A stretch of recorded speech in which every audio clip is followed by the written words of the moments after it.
నమస్కారం ETV news కి స్వాగతం. ఈనాటి ముఖ్యాంశాలు. సరికొత్త శిఖరాలకు భారత్ ఐరోపా సమాఖ్య మైత్రి, ఇరు పక్షాల మధ్య స్వేచ్ఛ వాణిజ్య ఒప్పందం ఖరారు, మదర్ ఆఫ్ ఆల్ డీల్స్ గా పేర్కొన్న మోదీ. భారత్లో తయారీ దిశలో మరో ముందడుగు, దేశీయంగా విమానాల తయారీకి బ్రెజిల్ సంస్థ ఎంబ్రాయర్తో అదానీ ఏరోస్పేస్ ఒప్పందం. తెలంగాణలో మున్సిపల్ ఎన్నికలకు మోగిన నగారా, రేపటి నుంచే నామినేషన్ల స్వీకరణ, ఫిబ్రవరి 11న పోలింగ్, 13న ఓట్ల లెక్కింపు. సింగరేణి వ్యవహారంపై గవర్నర్కు బీఆర్ఎస్ ఫిర్యాదు, సమగ్ర దర్యాప్తునకు విజ్ఞప్తి, కేసీఆర్ హయాంలోనే సృజన్ రెడ్డికి కాంట్రాక్టులు ఇచ్చారన్న టీపీసీసీ. జగన్ పడగొట్టిన ప్రాజెక్టులను ప్రాధాన్య క్రమంలో పూర్తి చేయాలన్న చంద్రబాబు, వెలిగొండ నుంచి ఈ ఏడాదే నీరివ్వాలని స్పష్టం చేసిన సీఎం. అభివృద్ధి సంక్షేమాలకు చంద్రబాబు బ్రాండ్ అంబాసిడర్ అన్న లోకేష్, కోడికత్తి, కల్తీ నెయ్యి, కల్తీ మద్యానికి వైసీపీ ఉదాహరణ అంటూ విమర్శ. మేడారం మహాజాతరకు సర్వం సిద్ధం, రేపు గద్దెలకు సారలమ్మ, పగిడిద్దరాజు, గోవిందరాజు, పెద్ద సంఖ్యలో తరలి వస్తున్న భక్తులు. రేపటి నుంచే పార్లమెంట్ బడ్జెట్ సమావేశాలు, బీబీజీ రామ్జీ చట్టంపై చర్చకు అఖిలపక్ష భేటీలో ప్రతిపక్షాల పట్టు, తోసిపుచ్చిన కేంద్రం.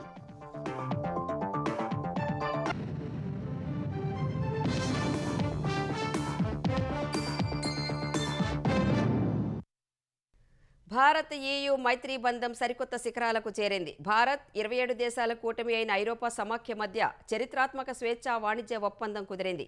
ఈ ఒప్పందంతో భారత వాణిజ్యంలో సరికొత్త శకం మొదలైందన్న ప్రధాని Modi, technology, green energy, digital రంగాల్లో పరస్పర సహకారం మరింత పెరుగుతుందని వివరించారు.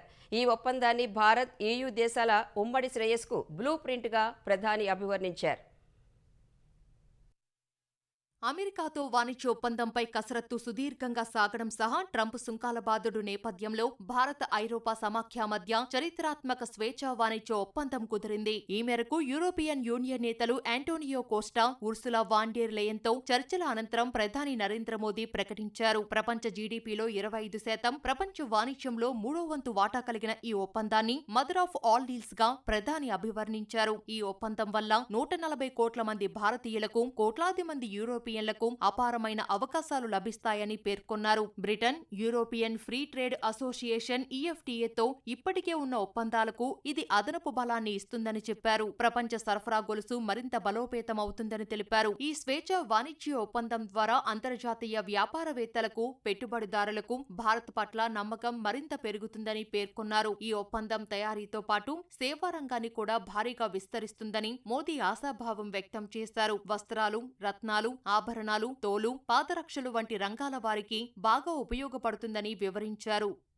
आज भारत ने अपने इतिहास का सबसे बड़ा फ्री ट्रेड एग्रीमेंट संपन्न किया है. आज 27 तारीख है.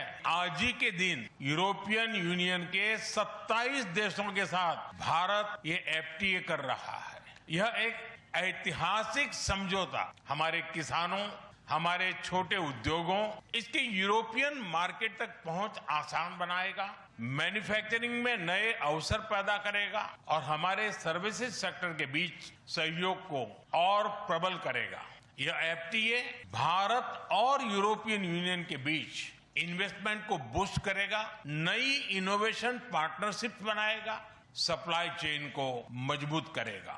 यह सिर्फ ट्रेड एग्रीमेंट नहीं है, साझा समृद्धि का नया ब्लूप्रिंट है. ఐరోపా భారత్ బంధం ఈనాటిది కాదని గుర్తు చేసిన యూరోపియన్ కౌన్సిల్ అధ్యక్షుడు ఆంటోనియో కోస్టా, స్వేచ్ఛా వాణిజ్య ఒప్పందం కుదిరేందుకు ప్రధాని మోదీ ఎంతో చొరవ చూపారని వెల్లడించారు. దీని ద్వారా ఐరోపా భారత సహకారం కొత్త శిఖరాలకు చేరుతోందని పేర్కొన్నారు. మదర్ ఆఫ్ ఆల్ డీల్స్ ను సుసాధ్యం చేస్తామని యూరోపియన్ కమిషన్ అధ్యక్షురాలు ఉర్సులా తెలిపారు. ఐరోపా భారత్ మధ్య రక్షణ రంగంలో సహకారానికి సుదీర్ఘ చరిత్ర ఉందన్న ఆమె దానిని మరింత బలోపేతం చేస్తామన్నారు. Not only making our economy stronger, we are also delivering security for our people in an increasingly insecure world. And today, the world's two largest economies and democracies launched their first ever security and defense partnership. Europe and India have a long history of cooperation in the defense industry. Now we will enhance this teamwork even further. We will deepen our cooperation on maritime security, for example, joint naval exercises to tackle piracy. EU Bharat మధ్య 2007లో స్వేచ్ఛా వాణిజ్య ఒప్పందం కోసం చర్చలు ప్రారంభం కాగా పలు ప్రతిపాదనల్లో వ్యత్యాసంతో 2013లో నిలిచిపోయాయి. జూన్ 2022లో చర్చలు తిరిగి ప్రారంభం కాగా ఇప్పుడు ఒప్పందం కుదిరింది. అమెరికా టారిఫ్లు, రష్యా ఉక్రెయిన్ యుద్ధం వల్ల అనిశ్చితి నేపథ్యంలో భారత్ EU మధ్య వాణిజ్య ఒప్పందం ప్రపంచ ఆర్థిక వ్యవస్థకు బలమైన సంకేతాన్ని పంపింది. స్వేచ్ఛా వాణిజ్య ఒప్పందంతో భారత్, ఐరోపాలో చాలా వస్తువుల ధరలు పెద్ద మొత్తంలో తగ్గనున్నాయి. ఐరోపా నుంచి భారత్ దిగుమతి చేసుకునే 96.6% వస్తువులు, ఐరోపాకు భారత్ ఎగుమతి చేసే 99.5% వస్తువులపై భారీగా సుంకాలు తగ్గనున్నాయి. ఈ కారణంగా EUలోని కంపెనీలకు 4 బిలియన్ యూరోల నగదు ఆదా కానుంది. ప్రధానంగా భారత సముద్ర ఉత్పత్తులు, తోలు, వస్త్రాలు, రబ్బర్, రసాయనాలు, లోహాలు, రత్నాలు, ఆభరణాలపై టారిఫ్లు 0కి తగ్గనున్నాయి. ప్రస్తుతం కొన్ని EU కార్లపై 70 నుంచి 110% వరకు ఉన్న సుంకాలు ఈ ఒప్పందం కింద తక్షణమే 40%కి దిగిరానున్నాయి. భవిష్యత్తులో 10%కి తగ్గించే అవకాశాలున్నాయి. ఈ కారణంగా EU నుంచి భారత్కు ఎగుమతి చేసే BMW, బెంజ్, ఆడి, వోక్స్ వేగన్ వంటి లగ్జరీ బ్రాండ్ల కార్ల ధరలు భారీగా తగ్గనున్నాయి. ఫ్రాన్స్, స్పెయిన్, ఇటలీ వంటి దేశాల నుంచి భారత్కు వచ్చే వైన్ సహా ఇతర మద్యం ఉత్పత్తులపై టారిఫ్లు 150% నుంచి 75%కి తగ్గనుండగా వాటి ధరలు 20% వరకు తగ్గనున్నాయి. EU నుంచి భారత్ దిగుమతి చేసుకునే క్యాన్సర్ వంటి ప్రాణాంతక వ్యాధులకు సంబంధించిన ఔషధాలు, వైద్య యంత్రాల ధరలు తగ్గుతాయి. యూరోపియన్ మార్కెట్లలోకి భారత్లో తయారయ్యే ఔషధాలకు మార్గం సుగమం అవుతుంది. ఆప్టికల్స్, మెడికల్, సర్జికల్ పరికరాలు, ఆలివ్ ఆయిల్, మార్గరైన్, వెజిటబుల్ ఆయిల్పై సుంకాలను పూర్తిగా ఎత్తివేయనున్నారు. డైరీ ఉత్పత్తులు, సోయా మీల్, పప్పులపై భారత్ మినహాయింపు ఇవ్వలేదు. EU కూడా చక్కెర, బీఫ్, మాంసం, పౌల్ట్రీ ఉత్పత్తులపై సుంకాలు తగ్గించలేదు. భారత్, ఐరోపా సమాఖ్య మధ్య చారిత్రక స్వేచ్ఛా వాణిజ్య ఒప్పందం ఖరారైన వేళ అమెరికా ఆర్థిక శాఖ మంత్రి స్కాట్ బెసెంట్ కీలక వ్యాఖ్యలు చేశారు. రష్యా నుంచి భారత్ చమురు కొనుగోలు చేస్తున్న వ్యవహారంలో ఐరోపా దేశాల వైఖరి ఆత్మహత్య సదృశ్యంగా ఉందని వ్యాఖ్యానించారు. రష్యా నుంచి చమురు కొనుగోలు చేస్తున్నందుకు భారత్పై అమెరికా 25% సుంకాలను విధించినప్పటికీ ఐరోపా దేశాలు భారత్తో వాణిజ్య ఒప్పందం కుదుర్చుకున్నాయని పేర్కొన్నారు. రష్యా చమురు తొలుత భారత్ వెళుతోందని, అక్కడి నుంచి శుద్ధి చేసిన చమురు ఉత్పత్తులను ఐరోపా వాసులు కొనుగోలు చేస్తున్నారని తెలిపారు. తద్వారా EU తమపై యుద్ధానికి తామే నిధులు సమకూరుస్తున్నట్లు ఉందని బెసెంట్ విమర్శించారు. మరోవైపు భారత్పై విధిస్తున్న కఠిన సుంకాలపై బెసెంట్ కొంత సానుకూలత వ్యక్తం చేశారు. రష్యా నుంచి భారత్ ముడి చమురు కొనుగోళ్లను గణనీయంగా తగ్గించుకుందని, ఇది అమెరికా దౌత్యపరమైన విజయమని తెలిపారు. ఈ నేపథ్యంలో భారత్పై అదనపు సుంకాలు సగానికి తగ్గే అవకాశం ఉందని సూత్రప్రాయంగా వెల్లడించారు. భారత్లో తయారీ విధానంలో మరో భారీ ముందడుగు పడింది. దేశీయంగా విమానాలు తయారు చేసేందుకు బ్రెజిల్ విమాన తయారీ సంస్థ ఎంబ్రాయర్తో అదానీ గ్రూప్ ఒప్పందం చేసుకుంది. పౌర విమానయాన శాఖ మంత్రి రామ్మోహన్ నాయుడు, రక్షణ, పౌర విమానయాన శాఖల కార్యదర్శుల సమక్షంలో అదానీ, ఎంబ్రాయర్ సంస్థలు అవగాహన ఒప్పందంపై సంతకాలు చేశాయి. దేశంలో విమాన ప్రయాణాలకు పెరుగుతున్న డిమాండ్కు అనుగుణంగా దేశీయంగానే విమానాలు ఉత్పత్తి చేయాలనే ఆలోచనకు అనుగుణంగా ఈ ఒప్పందం కుదిరినట్లు కేంద్ర మంత్రి రామ్మోహన్ నాయుడు చెప్పారు. ఈ ఒప్పందంతో స్థానికంగా ఇంజనీరింగ్ పూర్తి చేసిన యువత, హైలీ స్కిల్స్ ఉన్న వారికి స్థానికంగానే ఉద్యోగాలు వచ్చే అవకాశం ఉంటుందని మంత్రి వివరించారు. వచ్చే నెల భారత్లో పర్యటించనున్న బ్రెజిల్ అధ్యక్షుడితో చర్చల్లో ప్రధాని నరేంద్ర మోదీ మరిన్ని నిర్ణయాలు తీసుకుంటారన్న కేంద్ర మంత్రి రేపు హైదరాబాద్లో ప్రారంభించే వింగ్స్ ఇండియాలో ఎంబ్రాయర్ విమానం ప్రదర్శనకి పెట్టాలని చెప్పినట్టు వెల్లడించారు. ప్రతిరోజు కూడా 5 లక్షల మంది ఈ రోజు ఫ్లైట్ల ద్వారా ప్రయాణం చేస్తున్నారు. ఆ డిమాండ్ మరింత పెరగబోతుంది రానున్న కాలంలో. ఎయిర్ క్రాఫ్ట్స్ కూడా మనం చాలా వరకు బయట దేశాల నుంచి ఇంపోర్ట్ చేస్తున్నాం. ఆ యొక్క ఎయిర్ క్రాఫ్ట్స్ ని కానీ మనమే తయారు చేసుకోగలిగితే ఒకటి ప్రైస్ అడ్వాంటేజ్ ఉంటుంది, టైం అడ్వాంటేజ్ ఉంటుంది, అలాగే స్థానికంగా మన యువతి యువకులకి కూడా ఉద్యోగాలు వచ్చే అవకాశం ఉంటుంది. Tier 2, Tier 3 సిటీస్ మధ్యలో చిన్న air crafts, domestic air crafts, regional transport air crafts, ఇలాంటి ఎయిర్ క్రాఫ్ట్స్ తాలూకా డిమాండ్ భారతదేశంలో అత్యధికంగా ఉంది. ఈ డిమాండ్ కి తగ్గట్టుగా ఈ ప్లేన్లు తయారు చేయాలని ఎంబ్రాయర్, అదానీ వాళ్ళిద్దరు కూడా డిసైడ్ అయ్యారు. తెలంగాణలో పురపాలక ఎన్నికలకు నగారా మోగింది. 32 జిల్లాల పరిధిలోని 116 మున్సిపాలిటీలు, 7 మున్సిపల్ కార్పొరేషన్లకు ఫిబ్రవరి 11న పోలింగ్ జరగనుంది. ఫిబ్రవరి 13 ఓట్ల లెక్కింపు చేపట్టనున్నట్లు తెలంగాణ ఎన్నికల కమిషన్ ప్రకటించింది. తక్షణమే ఎన్నికల కోడ్ అమల్లోకి వచ్చినట్లు ఎస్ఈసీ రాణి కుముదిని వెల్లడించారు. తెలంగాణలో పురపోరు సందడి మొదలైంది. ఇప్పటికే పంచాయతీ ఎన్నికలు పూర్తి కాగా మున్సిపల్ ఎన్నికల నోటిఫికేషన్ ఇవాళ వెలువడింది. తెలంగాణ ఎన్నికల కమిషనర్ రాణి కుముదిని అన్ని జిల్లాల కలెక్టర్లు, పోలీసు ఉన్నతాధికారులతో వీడియో కాన్ఫరెన్స్ నిర్వహించి ఎన్నికల సన్నద్ధతపై చర్చించారు. అనంతరం పురపాలక ఎన్నికలకు సంబంధించిన పూర్తి షెడ్యూల్ వివరించారు. 32 జిల్లాల పరిధిలోని 116 మున్సిపాలిటీలు, 7 మున్సిపల్ కార్పొరేషన్లకు ఒకే విడతలో ఎన్నికలు నిర్వహించనున్నట్లు ప్రకటించారు. పురపాలక ఎన్నికల్లో రిజర్వేషన్లకు సంబంధించి మొత్తం వార్డులలో జనరల్ వార్డులు 647, జనరల్ మహిళకు 864 రిజర్వ్ చేశారు. బీసీ జనరల్ 463, బీసీ మహిళ 391, ఎస్సీ జనరల్ 254, ఎస్సీ మహిళ 190, ఎస్టీ జనరల్ 147, ఎస్టీ మహిళలకు 40 రిజర్వ్ చేశారు. రేపు అన్ని చోట్ల ఎన్నికల నోటీస్ విడుదల చేస్తారన్న ఆమె ఈ నెల 30 వరకు నామినేషన్లు దాఖలు చేసేందుకు గడువు విధించారు. ఈ నెల 31న నామినేషన్ల పరిశీలన జరగనుండగా ఉపసంహరణకు ఫిబ్రవరి 3 వరకు గడువు ఇచ్చారు. పురపాలికల్లోని 2582 వార్డులు, నగరపాలికల్లోని 414 డివిజన్లకు ఫిబ్రవరి 11న ఎన్నికలు జరగనుండగా ఇందుకోసం 8203 పోలింగ్ స్టేషన్లు ఏర్పాటు చేయనున్నట్లు తెలిపారు. పోలింగ్ కోసం మొత్తం 16301 బ్యాలెట్ బాక్సులు వినియోగించనున్నట్లు వివరించారు. పురపాలక ఎన్నికల్లో 52.43 లక్షల మంది ఓటర్లు ఓటు హక్కు వినియోగించుకోనుండగా వారిలో 26.8 లక్షల మంది మహిళలు, 25.62 లక్షల మంది పురుషులు, ఇతరులు 600 మంది ఉన్నట్లు ఎస్ఈసీ వివరించారు. పోలింగ్ అనంతరం బ్యాలెట్ బాక్సులను భద్రపరిచేందుకు 137 స్ట్రాంగ్ రూమ్స్ ఏర్పాటు చేయనున్నట్లు తెలిపారు. ఫిబ్రవరి 13న 136 కేంద్రాలలో ఓట్ల లెక్కింపు చేపట్టనున్నట్లు పేర్కొన్నారు. 116 మున్సిపాలిటీస్కి, 7 మున్సిపల్ కార్పొరేషన్స్కి రేపటి నుండి నామినేషన్ మొదలవుతాయి. ఎలక్షన్ నోటీస్ ఆర్ఓలందరూ కూడా రేపు ఇష్యూ చేస్తారు. ఈ ఎలక్షన్ నోటీస్ను అనుసరించి నామినేషన్స్ యొక్క ప్రక్రియ 31వ తేదీ స్క్రూటినీ, విత్డ్రావల్, తర్వాత publication of the contesting candidates 3వ తేదీ అవుతుంది. డేట్ ఆఫ్ పోలు 11వ తేదీ ఫిబ్రవరి.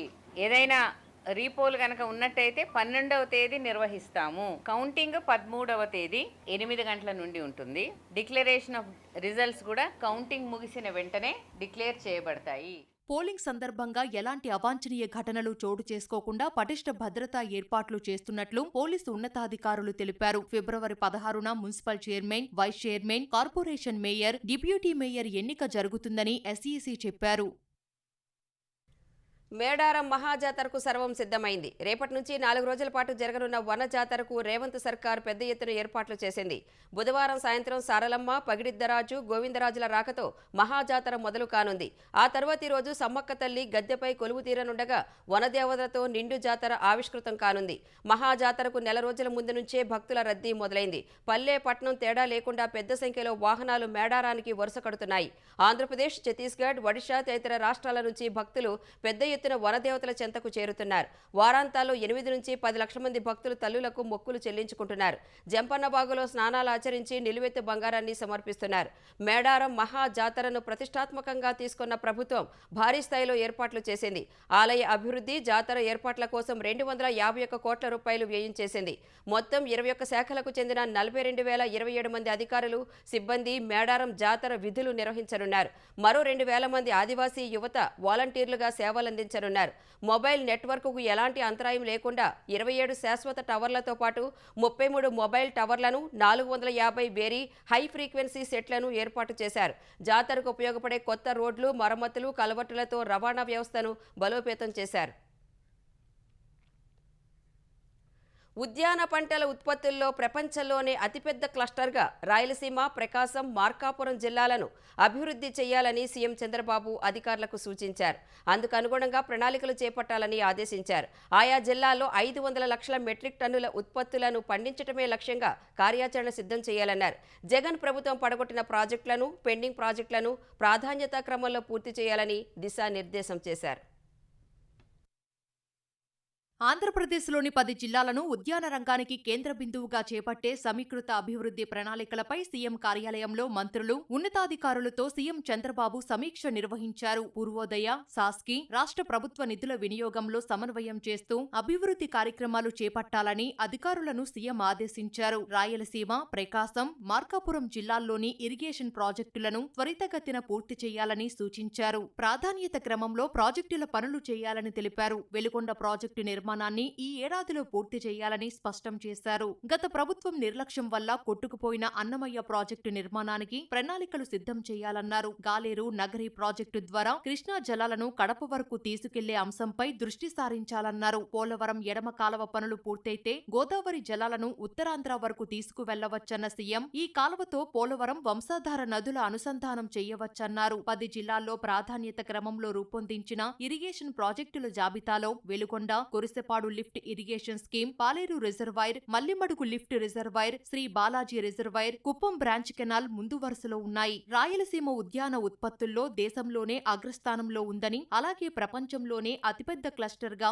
రాయలసీమ, ప్రకాశం, మార్కాపురం జిల్లాలను అభివృద్ధి చేయాలని సీఎం చంద్రబాబు అధికారులకు సూచించారు. దుబాయ్కి చెందిన డీపీ వరల్డ్ సంస్థ ఏపీలో ఉద్యాన క్లస్టర్ ఏర్పాటు చేయడానికి ముందుకు వచ్చిందని సీఎం తెలిపారు. ప్రాజెక్టులన్నీ పూర్తయితే రాయలసీమ, ప్రకాశం, మార్కాపురం జిల్లాల్లో ఉద్యాన పంటల సాగు భారీగా పెరుగుతుందని వ్యవసాయ శాఖ మంత్రి అచ్చెన్నాయుడు వివరించారు. మొత్తం 10 జిల్లాల్లోని 201 క్లస్టర్లు, 303 మండలాల్లో ఉద్యాన పంటలను అభివృద్ధి చేసేలా ప్రతిపాదించినట్టు సీఎంకు వివరించారు. ఉద్యాన సాగు విస్తీరాన్ని 3 ఏళ్లలో 8.41 లక్షల హెక్టార్ల నుంచి 14.41 లక్షల హెక్టార్లకు విస్తరించేలా ప్రణాళికలు రచించినట్టు అచ్చెన్నాయుడు పేర్కొన్నారు.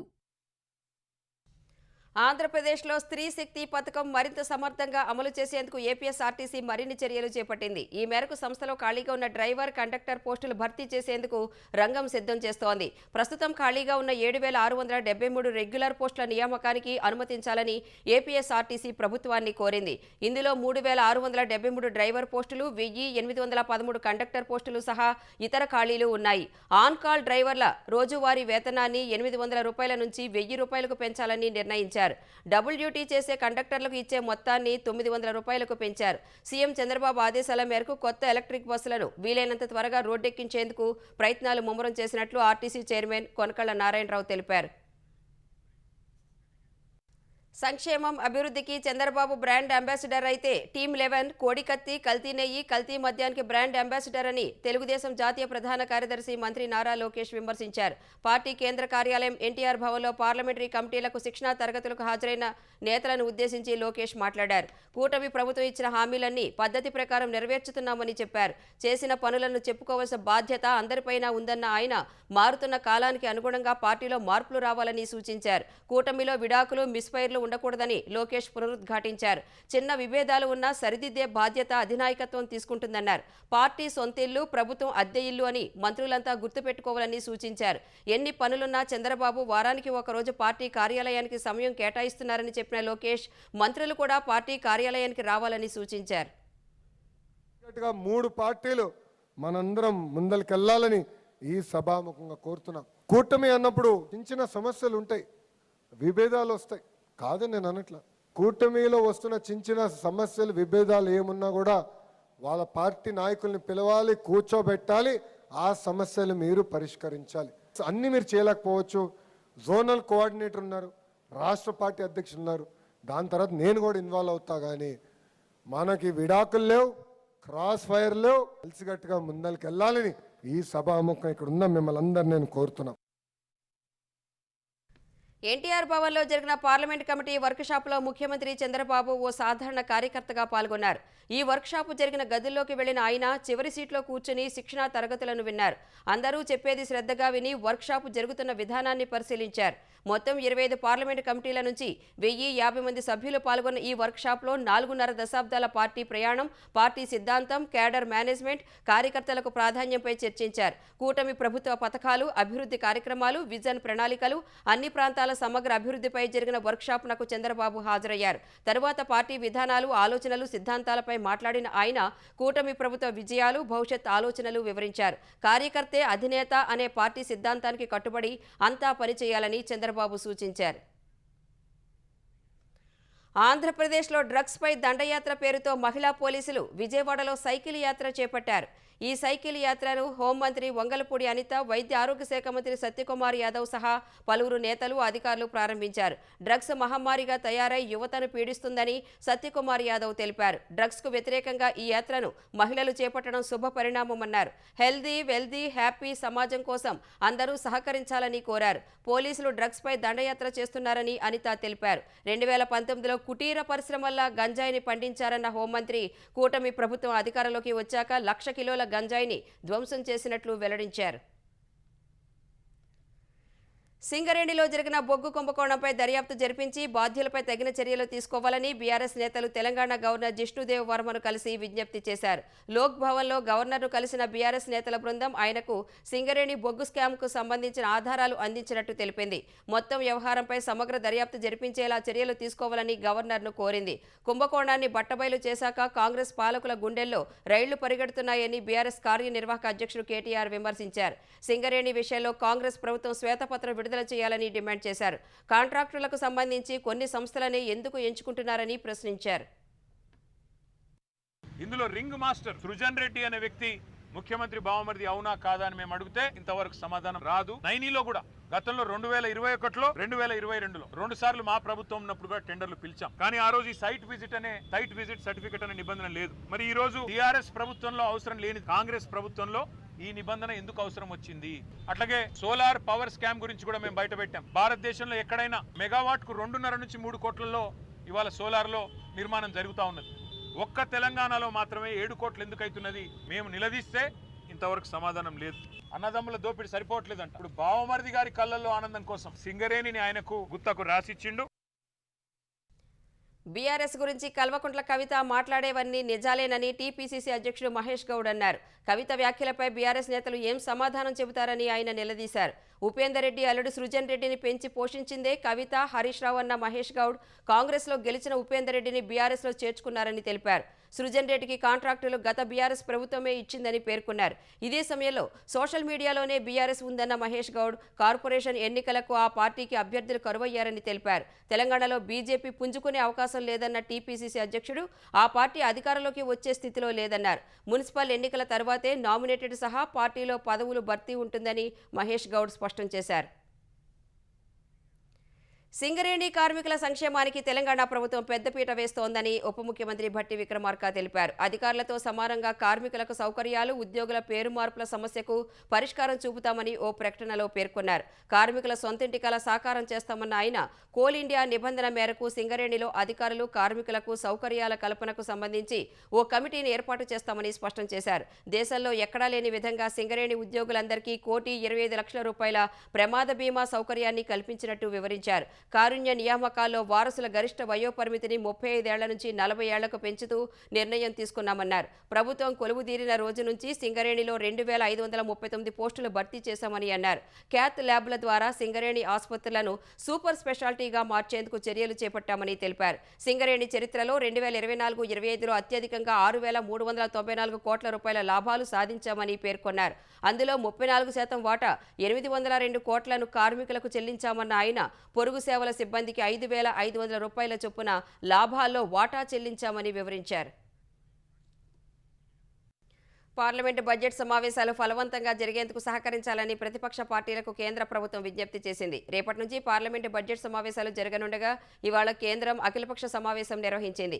రక్షణ మంత్రి రాజ్నాథ్ సింగ్ నేతృత్వంలో జరిగిన ఈ సమావేశంలో రాష్ట్రపతి ప్రసంగానికి ధన్యవాదాలు తెలిపే తీర్మానంపై చర్చించినట్లు తెలిసింది.